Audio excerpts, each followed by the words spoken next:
उसके दिल में जो तूफान उमड़ रहा था वो शब्दों में नहीं ढल सका, और इसी खामोशी के साथ वो अवंतिका को देखता रहा, बिल्कुल बेबस, बिल्कुल मजबूर। बस ऐसे ही देखते रहोगे या कुछ बोलोगे भी? शिवाय कुछ बोल नहीं वाला था कि अचानक किसी की मौजूदगी वहां पे महसूस हुई। शिवाय और अवंतिका दोनों ने मुड़कर देखा। वहां और कोई नहीं बल्कि नंदिनी थी। पर नंदिनी यहां क्या कर रही थी? वो क्या चाहती थी? मुझे शिवाय से कुछ बात करनी है, अकेले में। नंदिनी की आवाज में गंभीरता थी। शिवाय ने अवंतिका की तरफ देखा, मानो उसकी राय जानना चाहता हो। अवंतिका ने हल्का सिर हिलाकर जाने का इशारा किया। शिवाय ने एक पल सोचा, फिर बेंच से खड़ा हुआ और उसने अवंतिका से कहा, मैं अभी आया। फिर शिवाय नंदिनी के साथ धीरे धीरे आगे बढ़ने लगा। अवंतिका की निगाहें शिवाय को जाते हुए देख रही थी। कुछ ही देर में दोनों उसकी आंखों से ओझल हो गए, लेकिन अवंतिका का मन अब बेचैन होने लगा था। आखिर नंदिनी इतनी अचानक यहाँ क्यों आई? वहीं एक सड़क के किनारे शिवाय और नंदिनी रुक गए। मुझे जानना है कि क्या तुम और अवंतिका साथ हो? नंदिनी ने सीधा तीर निशाने पे मारा। तुमसे मतलब? उस 2 कौड़ी की लड़की के लिए तुम मुझसे ऐसे बात करोगे? अगर तुम्हें जिंदा रहना है तो अवंतिका के बारे में दोबारा कुछ गलत मत बोलना। तुमने मुझे काफी कुछ बुरा भला कहा है पहले, लेकिन अब और नहीं। ये बात अपनी माँ को भी समझा देना। मेरी मॉम को बीच में लाने की जरूरत नहीं है। और तुम्हें हो क्या गया है?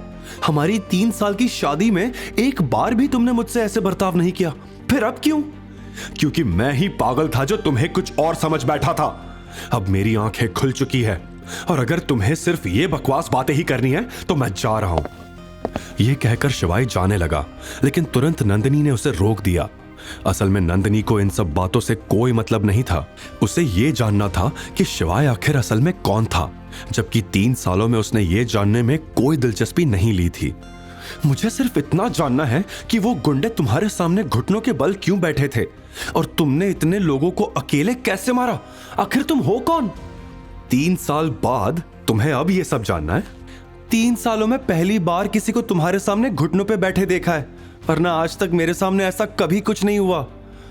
ठीक है, क्योंकि तुमने आज ये सवाल पहली बार पूछा तो मैं तुम्हें सब कुछ बता देता हूं। मैं इंडस ग्रुप का चेयरमैन हूं, एक सीक्रेट सर्विस एजेंसी का चीफ हूं, और ग्वालियर के राजघराने का इकलौता वारिस भी हूं। शिवाय की बात सुनकर नंदिनी एक पल के लिए बिल्कुल स्तब्ध रह गई। उसकी आंखों में अविश्वास झलक रहा था। वो बिना पलक झपकाए बस शिवाय को घूरती रही, जैसे उसकी बातों का मतलब समझने की कोशिश कर रही हो। फिर अचानक माहौल पूरी तरह बदल गया। नंदिनी की हंसी फूट पड़ी, इतनी जोरदार कि वो अपना पेट पकड़कर हंसने लगी। शिवाय हैरानी से उसे देखता रह गया। उसने तो सच ही कहा था, लेकिन अगर नंदिनी ने इसे मजाक समझ लिया था तो इसमें उसका क्या कसूर? वो बस खड़ा देखता रह गया।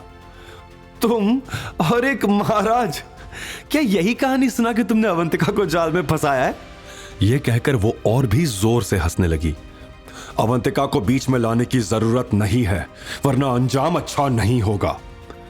अबे डराता किसको है? मुझे लगने लगा था कि तुम कोई बहुत बड़े आदमी होगे, लेकिन मैं गलत थी। तुम सिर्फ और सिर्फ एक घटिया इंसान हो जो लड़कियों को झूठ बोल के अपने जाल में फंसाता है। तुमसे ज्यादा बुरा आदमी मैंने अपनी जिंदगी में नहीं देखा। यह कहकर नंदिनी वहां से चली गई। पहली बार शिवाय ने नंदिनी को अपनी असली पहचान बताई थी, लेकिन उसकी उम्मीदों के उलट नंदिनी ने इसे मजाक समझा और ठहाके लगाते हुए वहां से चली गई। शिवाय ने गहरी सांस ली।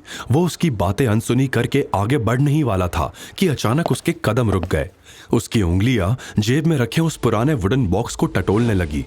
वही बॉक्स जिसे उसने देव से लिया था। यह सही मौका था।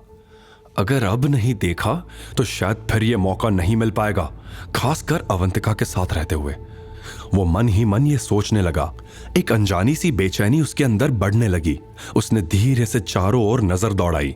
गहरा सन्नाटा और ठंडी हवा के थपेड़ों के सिवाय कोई हलचल नहीं थी। पर क्या सच में वहां कोई नहीं था? शिवाय के मन में काफी सवाल थे, लेकिन उसने खुद को संभाला। उसने गहरी सांस ली और वुडन बॉक्स को धीरे से खोला। उसकी आंखें चौड़ी हो गई। आगे की कहानी जानने के लिए देखिए अगला एपिसोड सिर्फ पॉकेट FM के YouTube चैनल पर। और शिवाय एक विनाशक के सारे एपिसोड्स को सुनने के लिए डिस्क्रिप्शन में दी लिंक से डाउनलोड करें पॉकेट FM ऐप।